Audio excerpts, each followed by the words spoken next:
40 degree তাপমাত্রায় হাঁসফাঁস করছে শহর। সূর্য যেন মাথার উপর আগুন ঢালছে। গাড়ির জানালা দিয়ে উকি দিলে যেন আগুনের হাওয়া। এই দগ্ধ গরমেই শপিং মলে দেখা গেল ব্যতিক্রমী এক দৃশ্য।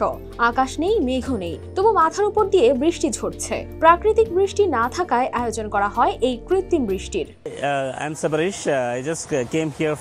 শারজাহর জাওয়াইয়া ওয়াক শপিং সেন্টারে বসানো হয়েছে এই অভিনব বৃষ্টির অভিজ্ঞতা, যেখানে হাঁটলে মনে হবে সত্যি বুঝি বৃষ্টি হচ্ছে। ছাতা ছাড়াই মানুষ হাঁটছে, ছোটরা দৌড়ে বেড়াচ্ছে পানির ফোয়ারার মাছ দিয়ে। পুরো জায়গায় ছড়িয়ে আছে ঠান্ডা পানির কুয়াশা, সঙ্গে বাজছে কৃত্রিম বজ্রধ্বনি, যেন গরমের মধ্যে হঠাৎ এক টুকরো বর্ষার আমেজ।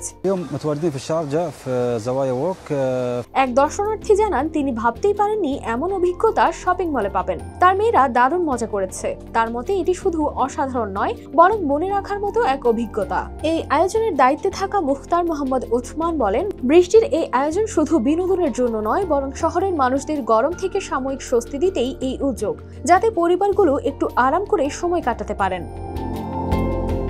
তবে সবচেয়ে ভালো দিক হলো এই পুরো বৃষ্টির ব্যবস্থাটা পরিবেশ বান্ধব। বাইরে থাকা পথচারীরা একটুও ভিজবেন না, কারণ এটি পুরোপুরি নিয়ন্ত্রিত ও নিজস্ব এক বদ্ধ ব্যবস্থায় তৈরি। এই বিশেষ উদ্যোগ এখন শুধু শপিং এর অংশ নয়, বরং শহরের মানুষের কাছে হয়ে উঠেছে গরমে স্বস্তির এক অনন্য ঠিকানা। সোশ্যাল মিডিয়ায় ভাইরাল ভিডিওগুলো দেখলেই বোঝা যায় মানুষ কেমন মুগ্ধ হয়েছে এই বৃষ্টিময় শপিং মলে। News desk, RTV।